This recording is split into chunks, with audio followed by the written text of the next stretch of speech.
Every bullet has a price. Every bomb has a hidden cost. $8 trillion. That is the staggering amount the United States spent on war in just 2 decades following 9/11. That is $8 trillion. To put that into perspective, that is enough money to pay off every single mortgage in the United States. It is enough to end world hunger for a century. It is enough to rebuild the crumbling infrastructure of the entire planet. But the government didn't ask for your permission to spend this money. They didn't raise your taxes to pay for these missiles. So, where did the money come from? It was borrowed from the purchasing power of the generations to come. This is the debt engine. It is the hidden machine that fuels every empire in history until the weight of that debt inevitably challenges their survival. For 5,000 years of human history, war had a physical limit. It was called the gold standard. If a king or an emperor wanted to invade a neighbor, he needed gold. Real, physical, heavy, gold. Gold was the honest judge of a nation's strength. No gold meant no soldiers. No soldiers meant no war. To fight, the king had to raise taxes. But taxes are visible. The people feel the pain of a tax hike immediately. They see the coins leaving their pockets, and they begin to ask questions. Is this war worth my family's survival? If the war went too long or became too expensive, the people would express their discontent. The gold standard was, in essence, the world's greatest peace treaty. It forced governments to be transparent with their citizens. But empires seek flexibility. They needed a way to fight without the public feeling the immediate cost.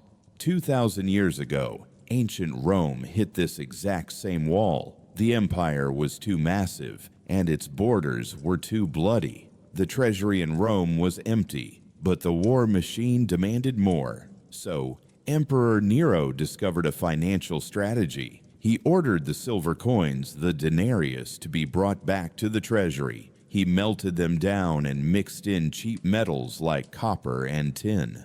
The coins looked the same. They still had the emperor's face on them, but they were worth significantly less. This was the birth of inflation, the first invisible tax. Rome could now pay its legions with devalued currency.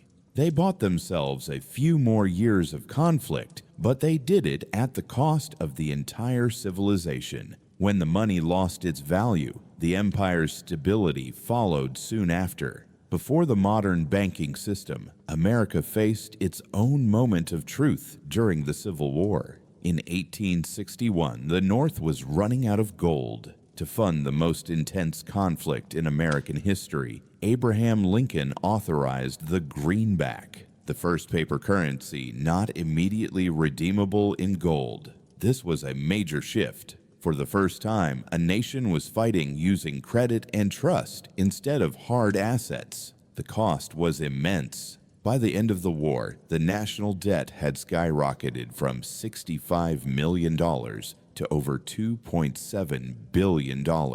This was a pattern that would shape the future. They learned that paper could fund massive operations, even if it impacted the value of the currency in the long run. Fast forward to 1815, the Battle of Waterloo. Napoleon Bonaparte had the largest, most disciplined army in Europe, but Britain had something much more resilient. Britain had the banking infrastructure. In 1694, the Bank of England was established to address a desperate need for military funding. They introduced a powerful financial tool, the government bond.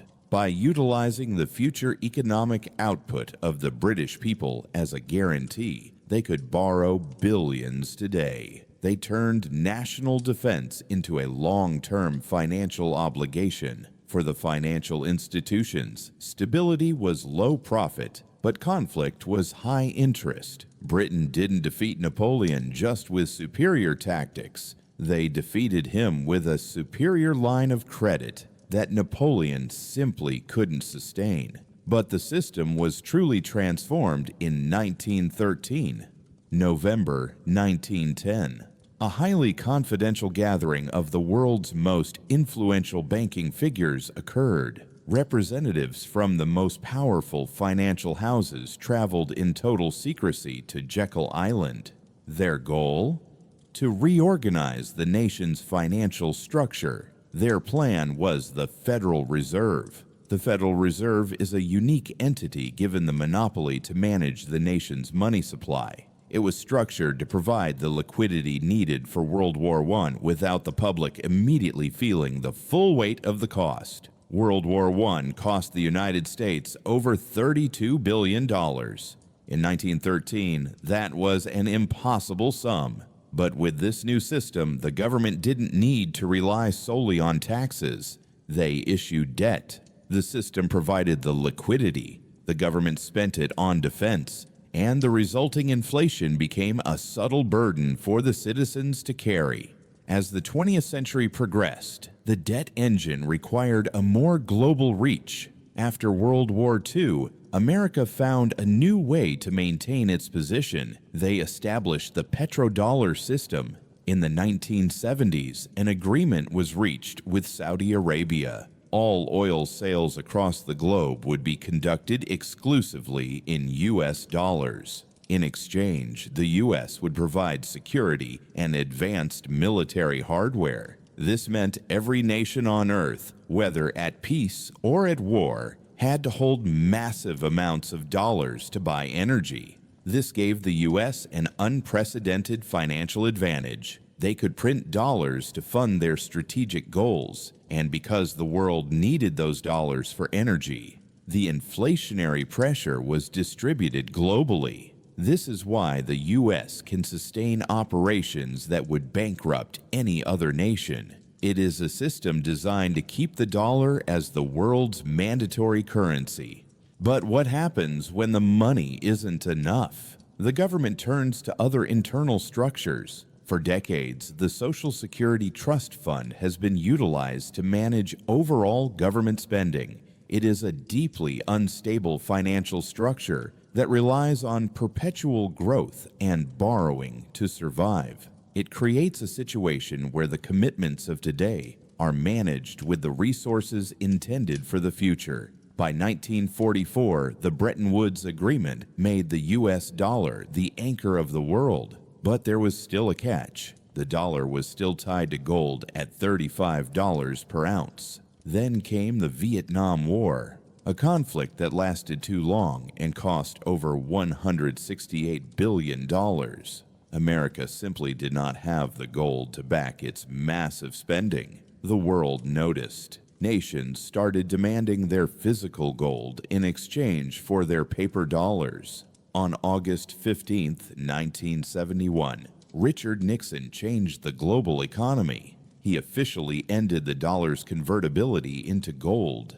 The dollar became a pure fiat currency, a piece of paper backed by the full faith and credit of the U.S. government. The financial machine was finally unleashed from its physical limits. No gold limit, just flexible monetary policy and increased borrowing. This gave birth to a massive defense infrastructure, a system that relies on constant strategic challenges to justify its funding. Debt became the new ammunition. From Afghanistan to modern conflicts, the mechanism remains unchanged. The government issues debt, the currency is expanded, the contractors see record growth, and the public feels the pressure through the rising cost of living. Every time a new strategic asset is built, the purchasing power of your money faces pressure. Inflation is the silent cost of these policies.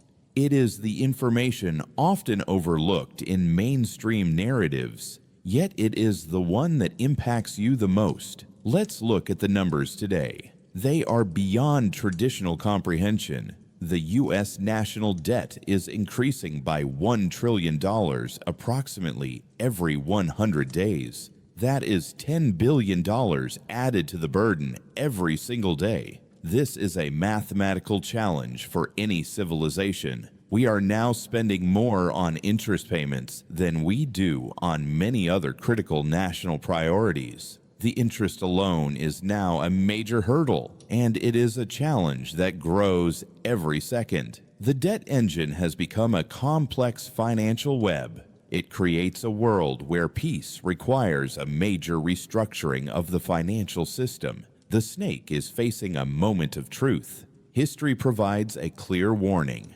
From the Romans to the British, every empire that relied too heavily on credit has faced a major turning point. You cannot rely on debt indefinitely for security. The interest is the silent challenge. The system is approaching a critical threshold. The dollar is the foundation, and the debt is the weight testing its strength. The middle class is feeling the pressure of a global strategy that is increasingly difficult to fund. The interest trap is closing. In 1980, the U.S. debt-to-GDP ratio was only 35%. Today, it is over 120%. This is a historic level of obligation. Prepare yourself. Understand the system and the facts hidden beneath the surface. The empire of money is undergoing a major transformation, and the end will be felt in every bank account and every dollar in your pocket. Welcome to the final act. The debt remains, and it continues to shape our world. Subscribe to the Empire of Money to stay informed as the truth unfolds.